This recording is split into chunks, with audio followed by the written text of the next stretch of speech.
بسم اللہ الرحمن الرحیم۔ پچھلے درس میں نے سورہ فاتحہ کے تعارف کے ساتھ اس کی 4 آیتوں کی شرح و وضاحت کی تھی۔ ان میں سے 2 آیتیں مالک یوم الدین اور ایاک نعبد و ایاک نستعین کی وضاحت میں نے آپ کی توجہ بعض اہم باتوں کی طرف مبذول کرائی تھی۔ میں چاہتا ہوں کہ آگے بڑھنے سے پہلے اس کا اعادہ کر دوں۔ مالک یوم الدین کے سلسلے میں نے بتایا تھا کہ یہ صفت عدل ہے، یعنی اللہ اگر رحمان ہے تو وہ عادل بھی ہے، اور عدل جس دن یہ ہوگا اس دن کی حقیقت کے سلسلے میں نے سورہ انفطار کی یہ آیت پیش کی تھی۔ وما ادراک ما یوم الدین ثم ما ادراک ما یوم الدین یوم لا تملک نفس لنفس شیئا والامر یومئذ للہ۔ اس میں یہ بات بتائی گئی ہے کہ اس دن اللہ تعالیٰ عدل فرمائیں گے، بندوں کے معاملات کا فیصلہ کریں گے۔ اس دن کوئی شخص کسی کے کام نہیں آئے گا اور فیصلہ سب اللہ کے اختیار میں ہوگا۔ اور چوتھی آیت ایاک نعبد و ایاک نستعین کے سلسلے میں نے یہ اس طرف آپ کی توجہ مبذول کرائی تھی کہ یہ عہد ہے جو ایک مسلمان، ایک نمازی اپنی نماز میں اللہ تعالیٰ سے باندھتا ہے۔ یہ عہد یہ باندھتا ہے کہ ہم صرف آپ ہی کی عبادت و اطاعت کریں گے، آپ کے علاوہ کسی اور کی عبادت و اطاعت نہیں کریں گے۔ ہمارا صرف آپ ہی کے آگے جھکے گا، کسی اور کے آگے نہیں جھکے گا، اور ہم آپ ہی سے مدد مانگیں گے۔ ہمارا ہاتھ آپ کے علاوہ کسی اور کے سامنے نہیں اٹھے گا۔ تو یہ ایک عہد ہے، اور اس عہد کی خلاف ورزی ہم مسلمان بہت زیادہ کرتے ہیں۔ سر بھی جھکاتے ہیں اللہ کے علاوہ دوسری جگہوں پر، اور اپنی حاجتوں اور مصیبتوں میں دوسری جگہوں پر جا کر مانگتے بھی ہیں۔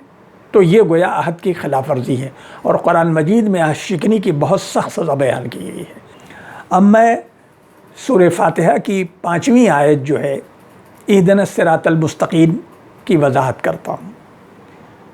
اس کے معنی ہے، اے اللہ ہمیں سیدھا راستہ دکھا، O Allah guide us to the right وے۔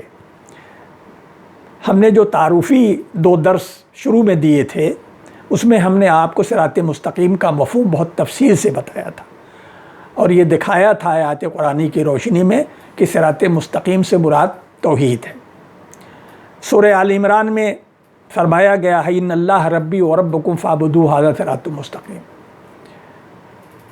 یہ عیسیٰ علیہ السلام کا قول ہے، اللہ ہی میرا بھی رب ہے، آقا ہے، اور تمہارا بھی آقا ہے، تو اسی کی عبادت کرو، ھذا صراط مستقیم، یہ ہے سیدھا راستہ ہے، یہ ہے صراط مستقیم۔ تو اللہ ہی کو آقا ماننا، اسی کو کارساز ماننا، اسی کو متا ماننا، یہی ہے توحید۔ توحید کا ایک جز یہ ہے، بہت بڑا جز ہے یہ۔ اب دیکھیے کہ اسی سورہ میں ایاک نعبد و ایاک نستعین میں جو آپ عہد کرتے ہیں وہ در حقیقت توحید کی تعلیم ہے۔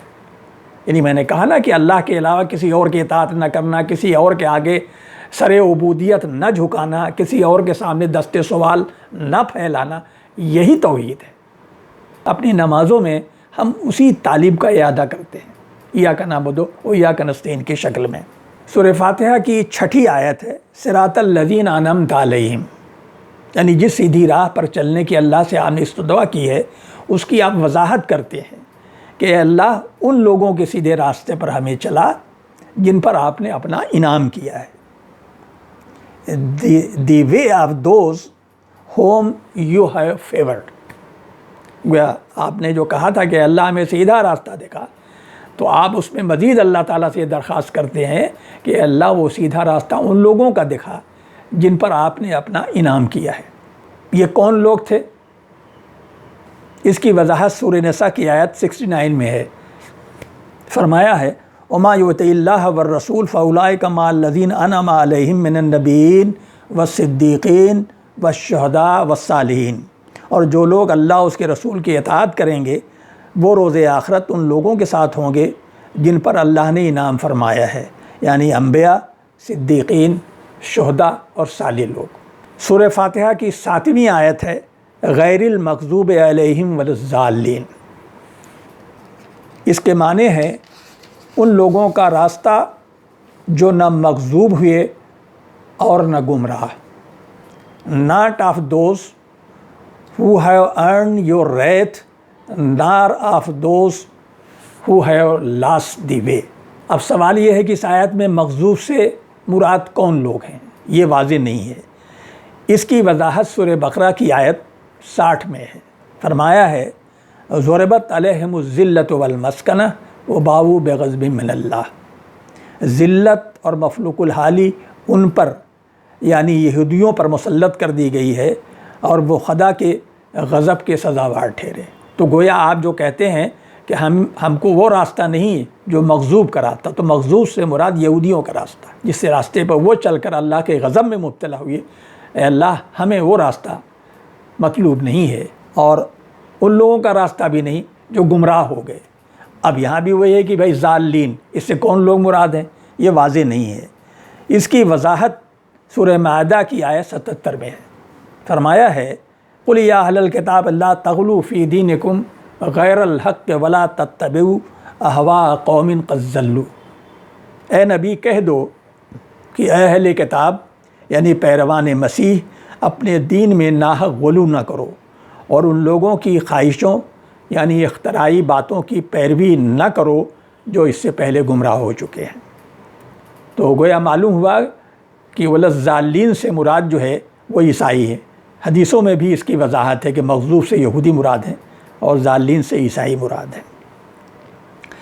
اب یہ بہت بڑا سوال یہاں پیدا ہوتا ہے اور ہم اس پر بالکل توجہ نہیں دیتے ہیں کہ یہودی کیوں مغضوب ہوئی. نماز میں آپ یہ مانگتے ہیں دعا کہ اللہ ہمیں ان لوگوں کے راستے پر چلا جن پر آپ نے انعام فرمایا ہے، جو نہ مغضوب ہوئے اور نہ گمراہ. تو جو مغضوب ہوئے یعنی جیسا کہ ہم نے تشریح میں بتایا کہ یہودی مراد ہیں، تو آخر ان لوگوں کا کون سا طرز عمل ایسا تھا، ان کا کون سا عقیدہ و عمل ایسا تھا جس کی وجہ سے اللہ تعالیٰ کی نظر میں وہ معتوب ٹھہرے اور اللہ کا ان پر غضب نازل ہوا. دیکھیے آپ نے یہ دعا مانگی ہے تو ایسا تو ہے نہیں کہ آپ نے یہ دعا سچے دل سے مانگی اور اللہ قبول نہ کرے. تو جب آپ نے یہ دعا مانگی کہ اللہ ہمیں منعم علیہم گروہ کے راستے پر چلائیے جو کہ نہ مغضوب ہوئے اور نہ گمراہ ہوئے، تو اللہ تعالیٰ نے اس دعا کا جواب آپ کو دے دیا. ملحوظ رہے کہ سورہ فاتحہ 7 آیتوں پر مشتمل ہے اور آپ کی یہ دعا جو ہے جو 7 آیتوں پر مشتمل ہے، اس کے جواب میں بھی اللہ نے 7 سورتیں آپ کو دی ہیں جو ایک دم سے شروع ہو جاتی ہیں. یعنی سورہ بقرہ، سورہ آل عمران، سورہ نساء، سورہ مائدہ، انعام ہے، اعراف ہے. اب آپ یہ دیکھیے کہ جو آپ نے دعا مانگی وہ اللہ نے قبول کر لی اور آپ کو ان 7 صورتوں کی شکل میں اس کا جواب دے دیا کہ اگر تم کو یہ معلوم کرنا ہے کہ جن پر ہم نے اپنا انعام کیا تھا یعنی انبیاء، صدیقین، شہداء و صالحین، ان کے یہ راستے ہیں جن پر چل کر وہ اللہ کے انعام و اکرام کے مستحق ہوئے، اور یہ وہ راستہ ہے جس پر چل کر اہل کتاب یعنی یہود ہمارے غضب کا شکار ہوئے، اور یہ وہ راستہ ہے گمراہی کا جس پر عیسائی چلے اور وہ اللہ کی عنایت سے محروم ہو گئے. اب تفصیل تو آپ ان صورتوں کو پڑھ کر آپ معلوم کریں گے. میں مختصراً آپ کو بتا دوں کہ آخر میں یہودیوں نے ایسا کون سا کام کیا جس کی وجہ سے ان پر اللہ کا غضب بھڑکا اور وہ زمانے دراز تک اللہ کے غضب و غضب کا اور اس کی سزا کے شکار رہے. سورہ بقرہ کو اگر آپ پڑھیں تو آپ کو معلوم ہوگا کہ یہ سخت سرکش اور نافرمان قوم تھی. میں 2 مثالیں اس کی پیش کرتا ہوں. آپ کو معلوم ہے کہ موسیٰ علیہ السلام جو ہے ان کو مصر سے لے کر نکلے تھے جہاں فرعون ان پر بے پناہ مظالم ڈھا رہا تھا، اور دریا عبور کر کے وہ صحرائے سینا میں پہنچے تھے. وہاں پر قیام کے بعد موسیٰ علیہ السلام نے ان سے کہا کہ آگے جو بستی ہے، کیونکہ ابھی تو وہ چٹیل ایک صحرا کے اندر جو ہے وہ مقیم تھے، تو کسی شہر کو انہوں نے نہیں دیکھا تھا مصر سے نکلنے کے بعد. تو موسیٰ علیہ السلام نے کہا کہ آگے جو یہ شہر ہے، جو بستی ہے، اس پر تم حملہ کر کے اس پر قبضہ کر لو، اللہ کا وعدہ ہے کہ تمہیں فتح یاب کرے گا. تو جانتے ہیں انہوں نے کیا کہا؟ انہوں نے کہا نہیں، ہم بالکل نہیں حملہ کریں گے. وہاں بڑے سرکش، وہاں بڑے جبار، بڑے جنگجو، بڑے زور آزما لوگ رہتے ہیں، ہم بالکل نہیں جائیں گے. جب وہ وہاں سے نکل جائیں گے تب ہم جائیں گے. ان سے پھر کہا گیا بار بار کہ اللہ کی بات مانو، نافرمانی نہ کرو، تو جانتے انہوں نے کیا جواب دیا؟ فَذْهَبْ أَنْتَ وَرَبُّكَ فَقَاتِلَا إِنَّا هَاهُنَا قَاعِدُونَ۔ انہوں نے کہا اگر ایسا ہی جنگ ناگزیر ہے تو آپ جائیے اور آپ کے اللہ میاں جائیں، آپ کے رب جائیں، دونوں لڑیں، ہم یہاں بیٹھے ہوئے ہیں، فتح ہوگی تو چلیں گے۔ اس سے بھی زیادہ سرکشی کا آپ کوئی تصور کر سکتے ہیں؟ دوسری بات سورہ بقرہ میں ہے کہ موسیٰ علیہ السلام نے اپنی قوم سے کہا کہ اللہ تعالیٰ حکم دیتا ہے کہ ایک بیل یا گائے کی قربانی کرو، تو یہ حکم دیا گیا تھا، فوراً تعمیل حکم ہونی چاہیے تھی، لیکن ان کے سرکش ذہن نے کیا جواب دیا وہ ملاحظہ فرمائیے۔ اتتخذونہ ہزوا، کیا آپ ہم سے مذاق کرتے ہیں؟ بھلا اللہ بیل کی قربانی کو حکم دے سکتا ہے؟ اور پھر انہوں نے بڑی اس میں کی کہ پھر اچھا جب کہا گیا کہ نہیں اللہ کا حکم ہے اس کی تعمیل کرنی ہے، تو پھر انہوں نے کہا کہ پھر یہ بتائیے کہ اس کا رنگ کیسا ہو، پھر یہ کیسا ہو اور وہ کیسا ہو، غرض ہے کہ بڑی اس میں انہوں نے انہیں طرح طرح کے اس میں ہیلے بہانے نکالے کہ کسی طرح سے حکم کی تعمیل سے بچ جائیں۔ یہ میں نے 2 واقعے صرف آپ سے بیان کیے ہیں، سینکڑوں واقعات ہیں جو آپ کو سورہ بقرہ میں ملیں گے جو ان کی سرکشی اور نافرمانی کی داستان سناتے ہیں۔ اب جو ان کا مذہبی طبقہ تھا اس کا حال بھی سورہ بقرہ میں بہت تفصیل سے بیان کیا گیا ہے۔ ان کے علماء کا حال یہ تھا کہ وہ نماز اور زکوٰۃ جو دین کے 2 بنیادی حکم ہیں، انتہائی اہم حکم ہے، وہ اس سے غافل تھے، یعنی نمازیں نہیں پڑھتے تھے، راہ خدا میں مال خرچ نہیں کرتے تھے، اور لمبے چوڑے واز کرتے تھے، یعنی اپنی قوم کو لمبے چوڑے واز کرتے تھے لیکن خود کسی چیز پر عمل نہیں کرتے تھے۔ فرمایا اتامرون الناس بالبر وتنسون انفسکم وانتم تتلون الکتاب افلا تعقلون، تم لوگوں کو نیکی کی باتیں بتاتے ہو اور خود کو بھول جاتے ہو،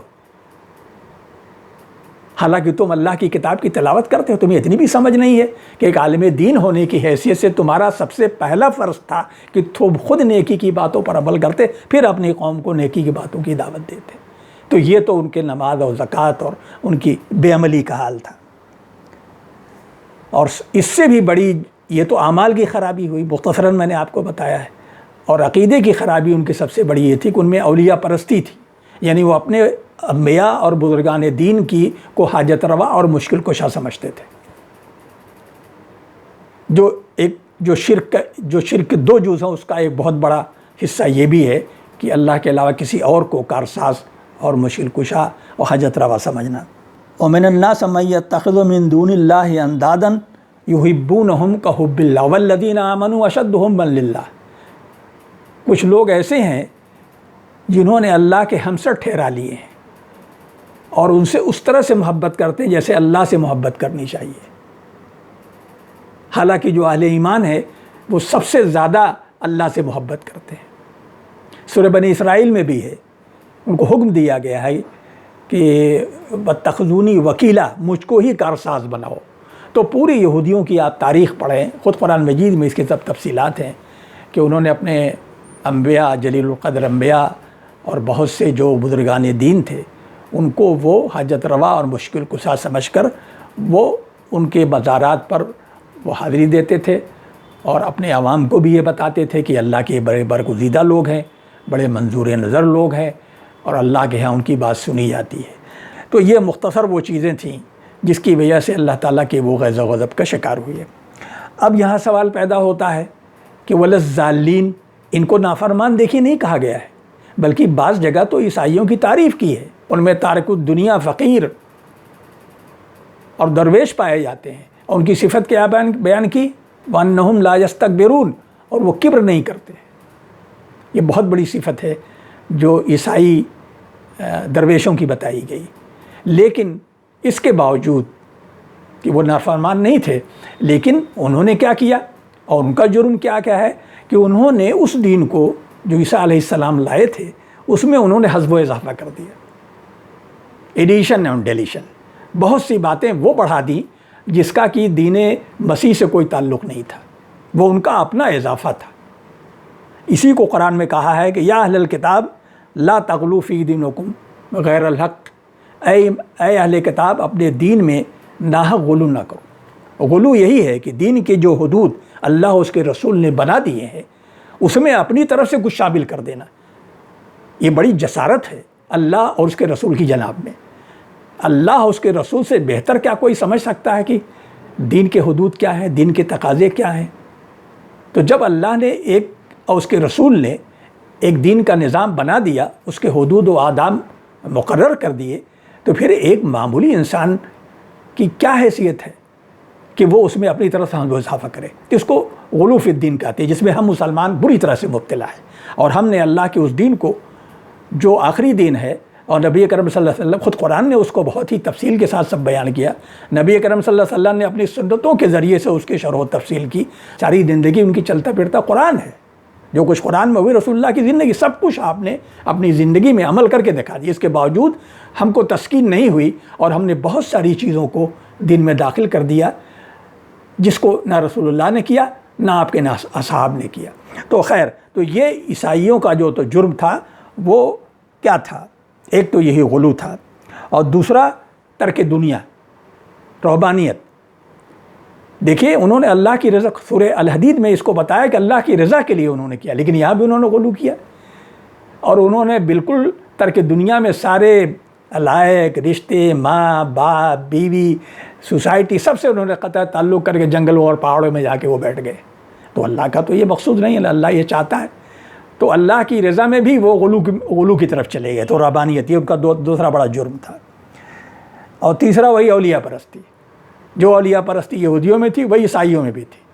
ان کے بڑے بڑے جو مشائخ تھے اور بڑے بڑے ان کے جو رہبان تھے، وہ ان کو اللہ کا بہت برگزیدہ سمجھتے تھے، اور ان کو حاجت روا اور مشکل کشا سمجھ کر ان کے پاس جاتے تھے۔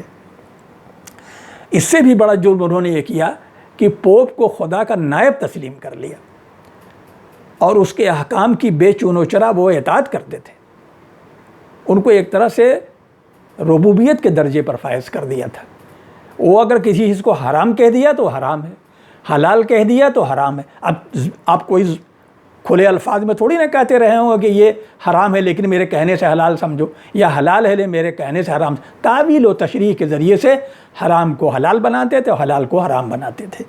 ان کا ذکر بہت تفصیل سے جو ہے سورہ آل عمران آیت 64 میں ہے۔